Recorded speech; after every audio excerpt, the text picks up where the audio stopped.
Ayni paytda men poytaxtimizdagi Jar Sport sog'lomlashtirish kompleksidaman. Bu yerda bugun Oliy Liga 2-tur bahslari O'zbekiston chempionati boshlandi.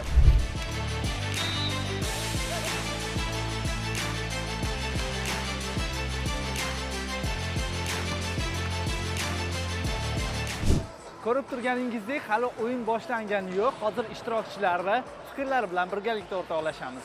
Mana hozir Milliy gvardiya jamoamiz navbatdagi uchrashuvga tayyorgarlik ko'ryapti. Xudo xolasa, keyingi raqibimiz Mudofaa jamoasi. Bugungi o'yinda ikkala jamoaga omad tilaymiz. Tayyorgarliklar avjida ketyapti. Raqib komandalarni Xudo xolasa yutamiz.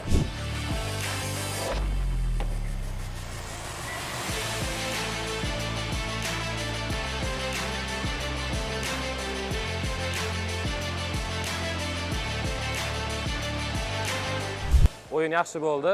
Birinchi o'yin hammalaringizni kelishlaringizni va balet qilishlaringizni hisob qolaman. Hammaga omad. O'zbekiston chempionati 2-tur bosqichini boshlab oldik. Qolgan jamoalarga ham omad tilayman 2-tur davomida. Samarqand jamoasiga kattakon rahmat aytamiz.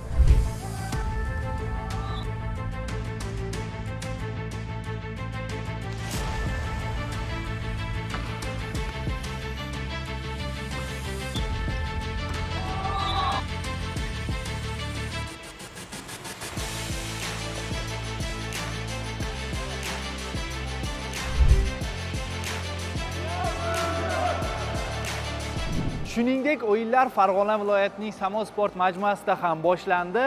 Eng so'nggi tafsilotlarni bizning ijtimoiy tarmoqdagi sahifalarda kuzatib boring.